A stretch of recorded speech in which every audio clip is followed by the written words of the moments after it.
here. We're just going to let everybody make their volume adjustments, get settled in, and we'll start in just, 8:01 and 12 seconds. So I'll do a countdown, 3, 2, 1, 1, 2, 3, 4. And I hope all of 300 people that registered tonight are getting connected to this third episode. It's going to be a wonderful one. We have a real treat. That's as much as I'm going to tell you before we go right to the business of the evening. I think it's a little more time. Okay, I'm getting the little more time, stretch it out signal from my producer director. So we'll just wait one more minute before we go live. Adjust your volumes, and I'll adjust my notes. And we're just now working on the lineup for June that we'll be announcing shortly. So this is a really exciting new initiative here, and we're glad you can enjoy us in such an informal, formal manner. Okay, I think that's enough chatter.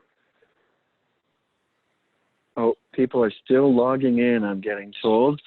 And we've got security out by the end of the ramp for skateboarders because we're live outside. So if anyone hears a dog barking, you'll know we're a real broadcast. Okay, we did have a skateboarder incident earlier today. We're hoping for mountain bikes later. It's a nice sunny evening. Tell a joke. Okay, there once was a board member named Jim.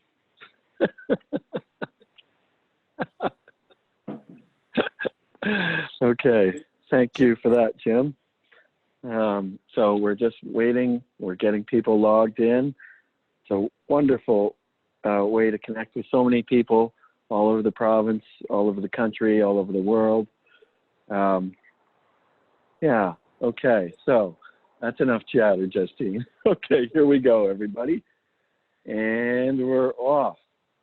Welcome to the third episode of Tuesday Night Talks at the Audain Art Museum here on the shared lands of the Lillooet and Squamish nations. TNT, as we like to call it here in Whistler, has been a resounding success. We have over 300 people registered tonight, and so we're very honored to be with you. So tonight, we're not by the flashlights glow like in previous evenings, in the fact that we're outside. So it's a wonderful May evening here in Whistler. The sun is just about to set and the breeze is coming up. Also, we're on the porch of the museum, as it's known, this brilliant Patcow designed building nestled here in a grove of trees along Blackcomb Way.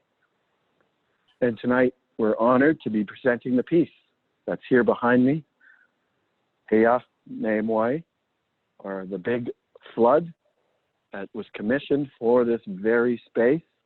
That's a wonderful combination of art and architecture here, sponsored by the Audain Foundation. And now we're going to switch live to the maker of this brilliant piece, Xwalacktun. Xwalacktun comes to us from the village of Masitsin, and Xwalacktun promised to pronounce that one more time. I apologize for that. And it's the village that is located just between the borders of both North Vancouver and West Vancouver. So, welcome, Xwalacktun. Awesome.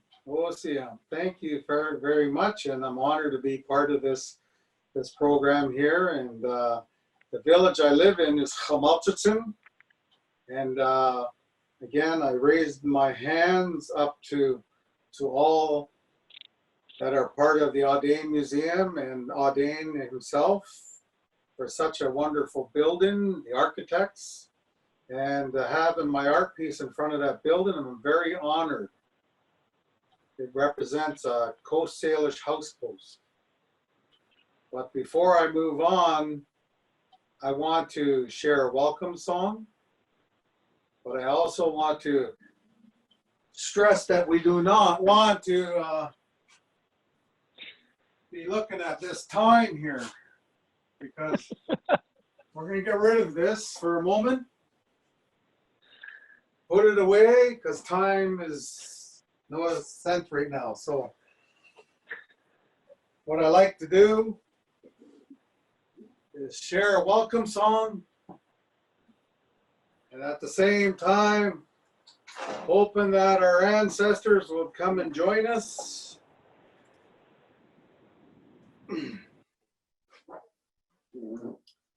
So when we raise our hands up high like this, it symbolizes a big welcome.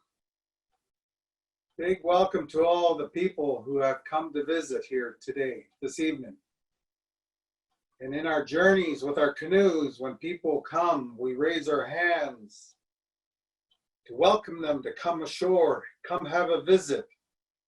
Come visit the Audain Museum later on after all this is done with. So here's a welcome song from one of our relatives. He's passed now, Cy Baker, Chief Cy Baker. Hope, hope, che,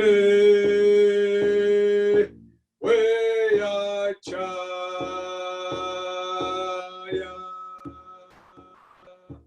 Hope, hope, che, way I chaya.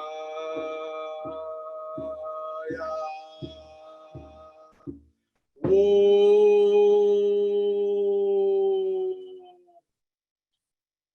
hey, hey, hey, way I chaya.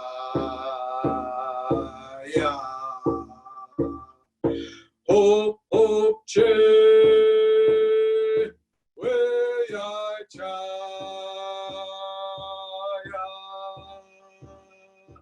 Hope, hope, che, way I chaya.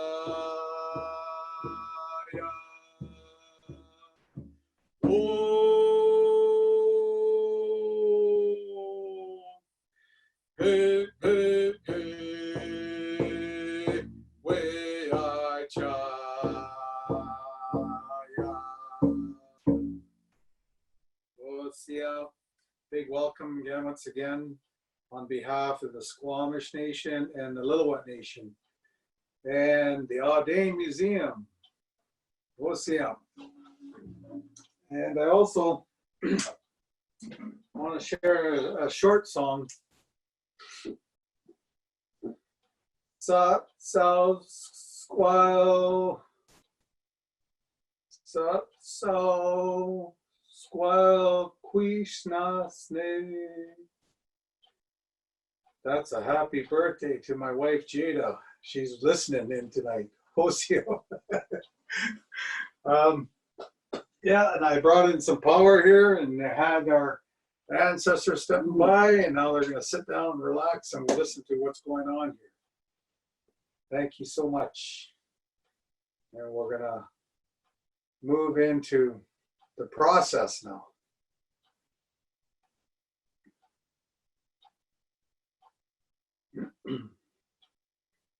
Oh, there we go. Now, it goes back to 2006. I was commissioned to do this piece for the West Vancouver district. This piece sits on Ambleside Beach. And I'm showing this because it's my first piece, my first major metal piece I ever done, and it's made from Corten steel. And it's a bridge material, and it's brown because it also symbolizes red ochre. And red ochre is a protection, it's a paint. And the paint is used in ceremonies. And the piece was to represent the North Shore, but also the lines, and to represent the Lions Gate Bridge. It shows the bridge, and it brought the people over to West Vancouver. And there's a lot to this story. And we have a canoe, we have a Thunderbird, we have paddles, we have a basket shape on the bottom to symbolize wealth. And there's a medicinal garden inside it to represent the healing and the growth and nurturing. And the canoe represents we're all in the same canoe. So we can talk about this piece for quite some time, but with this piece, we also did ceremony before we even cut it, because normally in our culture, we would do a ceremony before we even start the work. So even though this was a metal piece, the metal came from the earth. So we did a ceremony, blessed it before it got cut. And when it got cut, it was cut with a water jet. And that's what the Audain piece was cut with, a water jet also. The big flood. So the pressure that came out of it is quite high. So we're going to move over to our next pictures. So this is also, it's not water jet, but it was, this one was a laser cut because it was a lot smaller.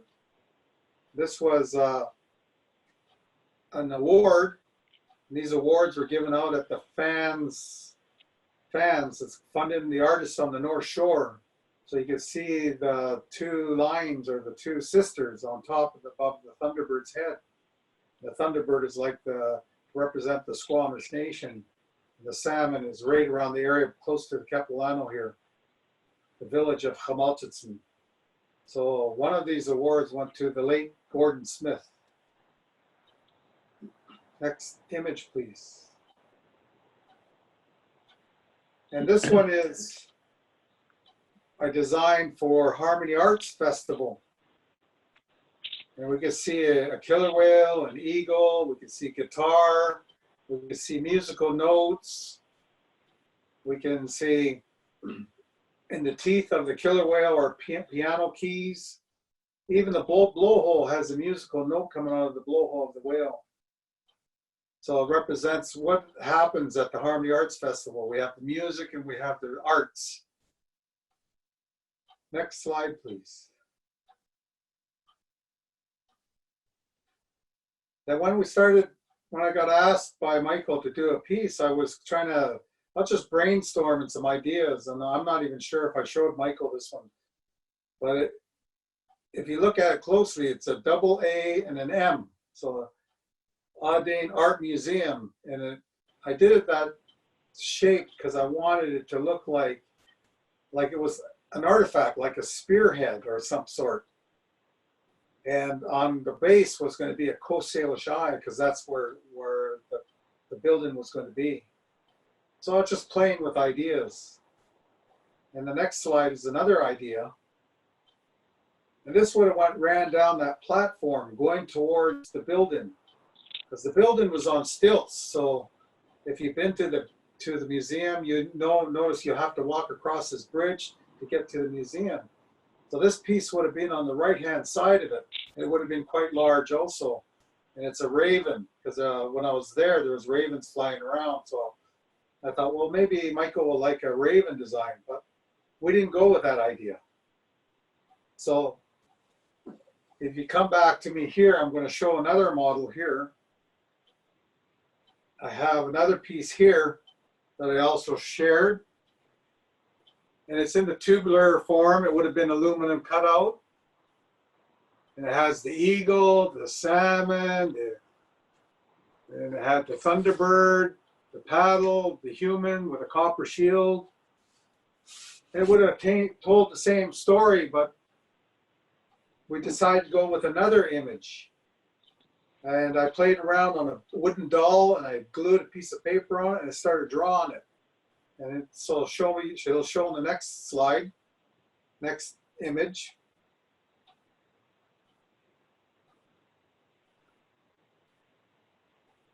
Oh, I showed the building with the little maquette, the model I drew on with a piece of vellum and wood, and I placed it in front of the building when the architects brought the model around, and I asked them if I mind if I could put this in there. And I'm glad it fit in there, because that's where it sat. So the next image will show the actual piece that I drew. And I had that in my hand, and I had a meeting with Michael. And Chantel was there also, and we went over that piece. I shared, well, the building's on the floodplain, let's go with the flood story. So this is where this idea came from, and that's what we went with. So we have, again, we have the if we come back out, you see me pulling this model piece here. We have the eagle in front, we have the salmon, we have the paddle here. Paddle symbolize working together, showing respect for one another. The thunderbirds like the creator.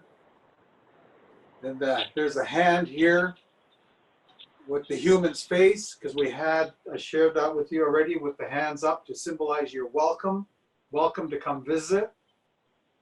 And then right below the face, I have a sailish canoe, just the bow of the canoe. So the canoe was there to help tell the flood story. And I have salmon and the tail of a salmon here. So I got basically 3 salmon there. And I put 3 salmon to represent mind, body, spirit. Because that makes us whole, who we are as stomach, as human beings. We carry our mind and our body and our spirit. That makes us a whole human being. So to be that, to be creative, we got to have those all tied together. And many beautiful artwork in the building, and even the architecture of the building shares that grid spirit. It's got a strong spirit there. Okay, we'll move into our next image, please. So just a little bit of the process here. I show on this image because there's a roller in the front, and then in the background there's a small piece of that sculpture. So actually the sculpture was in 2 pieces. We had to do it in 2 pieces because the cutting table wouldn't cut it. It could cut large, but it wasn't going to cut it wide enough or something like that. So we weren't going to be able to do one big piece in Brentco. So I did a little bit of research, and I found a place in Sweden that could cut it in 1 piece, but they couldn't roll it. So it would have had to be moved to Chicago to roll it into 1 piece. And then would have came back here. So we worked it out with Brentco, redesigned it to make sure that it could be welded together in 2 pieces. And Brentco did that. They did a real good job. You can't even see that seam unless you go inside it. You'll see the weld job. It's a beautiful weld job. Next image, please.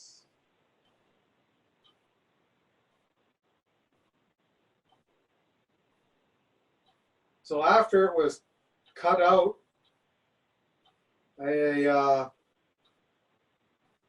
was going to cost us a good coin, I guess, to move it to the storage area. I says, no, I'll move it. And then when I said I could move it, I went out and I rented a trailer for $75. And I moved it with my truck to the storage. So I saved a lot of money there. So I just wanted to be part of it, of the movement anyways. So I was so happy that they allowed me to do that. And I was so proud of that piece. And I was so proud to tow it to the storage. So yeah, so next image just shows taking it away. And I had a good helping hand. Monsieur Franco helped me out. We unloaded it out the other end, and they had a forklift and put it in storage. And it was in storage for about a year. And then they moved it again with another truck to on site. So next slide will show that one.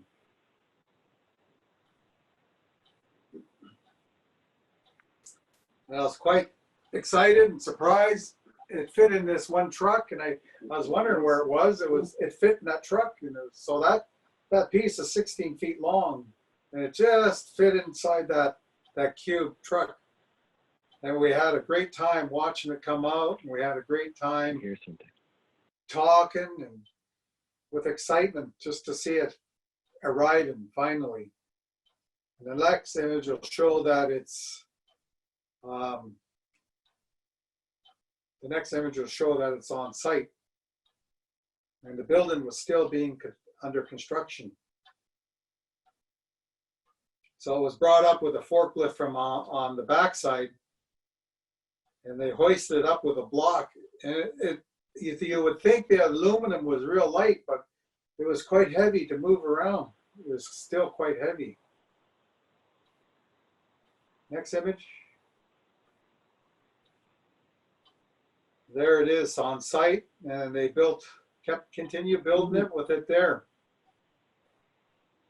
And I was looking forward to at the opening, and I had a funny little story, like Dr. Ron Burnett from the Emily Carr University came running to me. He says, "Hey, Xwalacktun, I want to get a photo shoot with you." I said, "Oh, why? Why are you so excited?" Because I had a suit and tie on. He said, "I've never seen you with a suit and tie on." So we had a good laugh with that. So we're going to move into now. This mountain is part of the Great Flood story, the Big Flood. Today, people call this mountain Mount Garibaldi. Because back in the day, a ship came through with Garibaldi, and they decided to name that mountain Garibaldi. But I actually did a print, and I did a mirror image of it, and I said on it the incorrect name of this mountain. So the image of it this way, we call it Inchikai. Inchikai is the name of this mountain. And below that mountain, there's a place called Chikai, which is coming from Chikai. And when the water runs from that, it's usually dirty and muddy looking. If you ever go to the Cheakamus River, it's crystal clear, then usually the creek that runs into it is usually muddy looking, dirty looking. So it means where the dirty water is coming from. So it's like a always colored paint. So the next image, I did some door design, carved doors.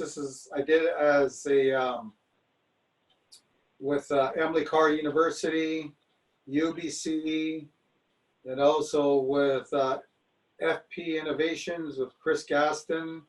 And these were called opening doors. And we could talk about opening doors for a while, but we had students help carve their own doors, and I helped mentor them. But I used this one as the work in progress one with the students. So I was focused on the flood story on this door design. So we have the eagle. We have below it the eagle holding the salmon. And we have a canoe, and that canoe is a Salish canoe. And again, we see Inchikai just behind the canoe. And then the circle represents the sun, the moon, and the enlightenment. So the people represent why the Squamish people are still here after the big flood. So moving into the story is when the water, it was continuously raining, and the people in the villages saw the water rising. And as it was raising up, we had a medicine man. He had the power. At times he used to carry a staff, and he'd paint it, and he'd run that staff close to the river, and he'd stick it in the ground. And the water, when it rose to that stick, and that's where the water would stop. So he had the power to stop that flood. But this one happened to carry on more, and it went past his stick. And he continued on to try to stop this water from rising. But realized it's not working. So the people in the village started getting ready. They started getting their canoes ready. And they started taking the planks off their houses. These planks, they were tied on the house. They were never nailed to the building. They would untie it and take the plank and lay it on their canoes. And they would lay it across from canoe to canoe. And it's like they would lay it across and it would create like a barge. And the people were able to move freely when the water rose high. And then eventually they realized the only thing that was showing was the peak of the mountain. And that was Inchakite. So they moved the canoes over and they anchored the canoe to the mountain. And over time, the waters got rough. Some of the canoes broke loose and they were set adrift. And canoes were heading towards the south. There was another peak there that they realized they were able to latch onto that mountain. That mountain is what we call Mount Baker today. So some of the people, when the water started to come back down, some of the people remained there where they stayed. And the other people went back to where Inchakite is, where one of our old village called Squamish. People remained there. And how we survived the flood, we believe that the Thunderbird, the Creator, sent the eagle to come down, catch some salmon, and bring that salmon over, and dropped it into our canoes. And the eagles would land on our platforms also, and they'd feast with the salmon too, but they brought us also salmon so that we could survive the flood. So today, why we carry eagle feathers, and eagles are good to us, are grand to us. When we see an eagle above us, we raise our hands and give big thanks, big osiap to them. Osiap means I really respect you. I respect the eagle, Spukwas. They helped us survive. And that's how we remain where we are. So we survived this big flood. We have, and again, over going south, and I'm sure the people tell the same story, but reverse it. Because if you think about it, there's other place names like Squamish, Snohomish, Duwamish, Suquamish. But we really are, we're all the same people. We survived that flood. And this is why Michael Audain's museum is on stilts. It's built on a floodplain. So I says, well, let's tell the flood story. And I know that Lillooet has a flood story also, and I'm sure their story is a little different. But this is what we do. Like in the past, our stories were told orally. But because of our flood, big flood that we have, a big flood of people came to the land. So now we had to survive that. So we survived this flood. So now, with that, we lost a lot of our big storytellers. And so now we're piecing our stories together now. So art and images help us do that. So any part of this world, art is very important to us. Because we never had a written language. This was our written language. The land, the imagery of the artwork was all part of one. And we always say we're all on this same canoe. We're all on this together. We've been hearing that for 2 months now. We're all in this together. Let's pull together. Let's work together. We can do this. So our stories can still be used because we have that flood of the epidemic right now. It's covered the whole world. We're We're going to survive it. We're going to overcome it. So these stories are very important to us. Oh, Sia. Thank you for your ears. Okay, thank you. Thank you so much, Xwalacktun. That was brilliant. And it really gives all our viewers a wonderful insight on this major commission for the Audain Art Museum. So now we're going to move to the Q&A part of the evening. And we've got a few questions that came in as the broadcast was going on and a few that came in today. So we're going to begin with Leslie in Whistler, British Columbia. What motivates you to work with various materials such as wood, aluminum, and how does the material chosen influence you? Thank you, Leslie, for your question. I just enjoy art and I like challenges and I like trying to do something different. And even today, I want to think about what can I do that is different from what we're doing now. And I wanted to be able to still carry on an oral history, an oral story, because today will become history also. Today will become history. But I can carry the old stories into today's stories, and how can they use it in the future? So it doesn't matter what material I use. I enjoy using wood, stone, jewelry, glass, metals, and I have a challenge with the other technical stuff, but you know, I still want to learn. Excellent. Very good answer. We have actually a more technical question also from here in Whistler. Stuart asks, how much does this piece weigh? Oh, Stuart, I would think it's 3/8 inch thick. So if I went on one end and I tried to lift one end up, I couldn't lift it. Even when it's cut out like, even when it's cut out like that, I wasn't able to lift it myself. All right. We'll say it's heavier than an adult male can lift easily. Yeah. Well, there was okay. Well, when they were putting it up, there was 4 guys trying to push it around, maneuver it around, and they were pushing quite hard. Right? Oh, okay.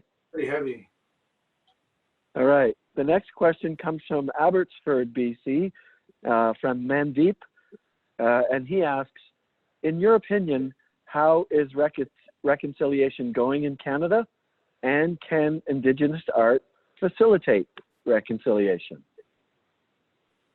Well, I can say for myself, I've been working with this reconciliation stuff since I got out of high school. I went to Emily Carr University, or Emily Carr College of Art. After I graduated, I got asked if I could work in the schools, and I started working in the elementary schools and secondary schools, and I would do some directive drawing, storytelling, and drum and sing, and at times we might dance, and I'm just educating them and teaching them about who we are, where we're from, and we're still here. And you know, the truth and reconciliation is an ongoing thing. Like, I'm just a tiny part of it. Like Chief Bobby Joe, he says it's going to take at least 150 years to bring everything back and make it work again. So it took 150 years to mess it up, and it'll take 150 years to correct it. But you know, we're always there. We're always happy. If you ever see Chief Bobby Joe, he's always happy, laughing. I'm always laughing and joking around. And that's part of, you know, breaking the ice and just running a happy life and be who we are and be proud of who we are. So I want to extend that out through education, that it can reflect on anybody in whatever background they are, because we're all stomach. We're all human beings. Thank you. So Maureen from North Vancouver asks, who are the people that you have learned from most and who inspires you? I think, like anything, we learn from a lot of people. And, you know, people inspire you just by walking by and seeing their work, you know, like, wow, that's a nice piece of artwork. You know, art's been around for a long time. We get inspired by others all the time, I feel. And there's people like, for me, I did a piece for Expo 86, and it wasn't my design, it was Simon Dick's. We're good friends, and we still communicate with one another. And he had a big Thunderbird that was placed in Canada Place, and I was the only First Nations artist working on it, to the carving of the Thunderbird. And he showed up one day, and he was in Britain for quite some time doing some kind of project. And he came back, and I was in a warehouse carving this Thunderbird still, and I was the only one left behind, and I kept working on it. And I heard a voice, and I was 36 feet up on a scaffold carving the Thunderbird's head, and he looks, "Hey, Indian, what are you doing?" And I looked down at him. I said, "Who are you?" He says, "I'm the designer of this piece. I'm the artist." I said, "Well, what are you doing down there? Get up here and get to work."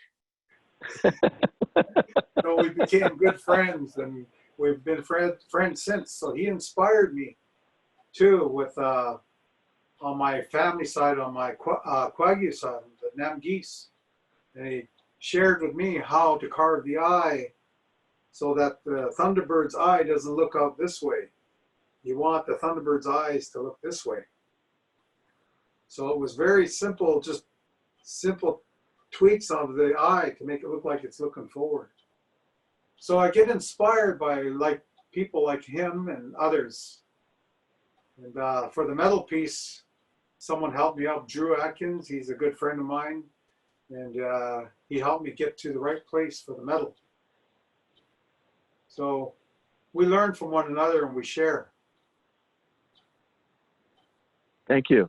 Okay, we have a question from Chris in Vancouver, who asks, what are your thoughts about using different types of technology, for example, computer-aided design? Well, right now, this was computer generated through the waterjet process.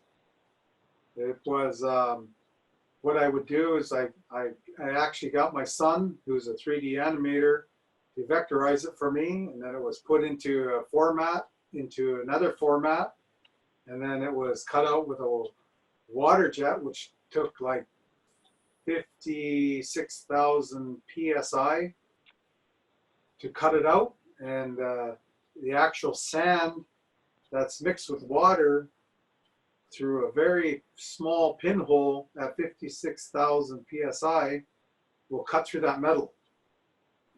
And I thought this metal was thick.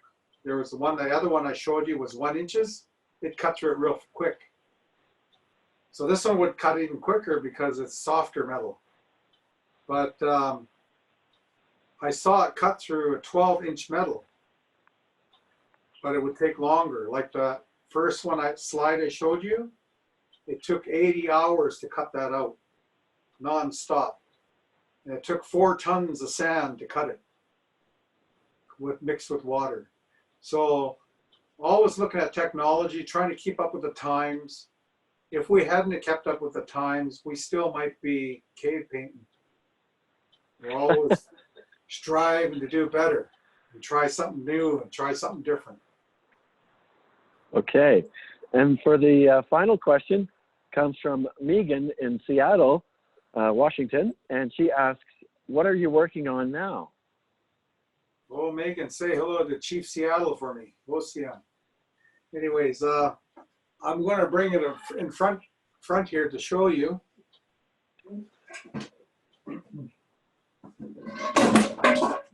Oh.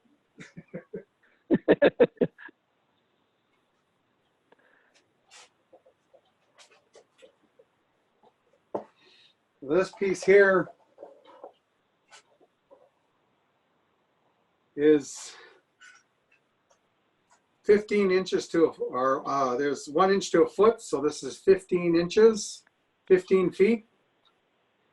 And it's 40 inches across, yellow cedar, when I first started this piece, it was 5-foot diameter of yellow cedar. It's in my driveway here.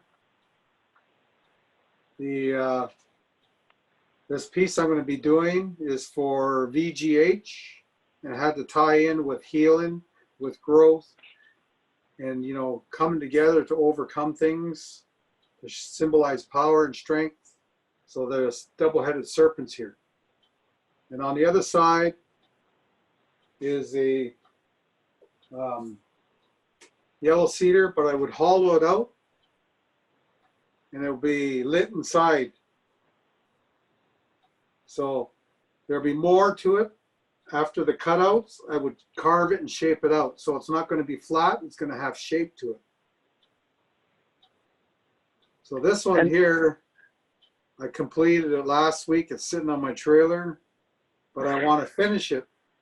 I want to finish it on site so people can come out and check it out, seeing me putting the final touches on it.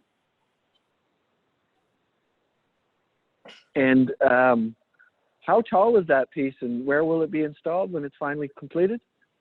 15 feet, and it's going to be at Vancouver General Hospital.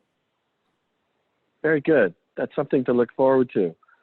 So we're going to wind it up, and I want to say thank you so much, Xwalacktun.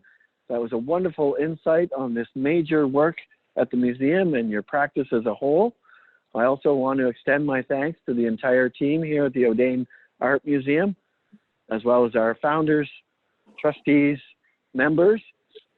Special shout out to our producer, director, Justine Mickle, our quality control coordinator, Erica Chan, and to you, the viewers. Thank you so much for making this such a popular effort. I have a special little shout out and thanks to Jada and Stan from Beelzebub, and I would encourage all of you to tune in for our future episodes. And if you want to go see past episodes, go to www.audainartmuseum.com/TNT. And next week, please tune in again on May 26th. It'll be featuring Liz McGore, her work called Pearl Body here in the collection, and she'll be coming live from Cortez Island. Thank you again. Thank you, Xwalacktun. And thank you to all our viewers. Good night. Take care. Thanks. TNT blast. Good night from TNT. Good night. Good night.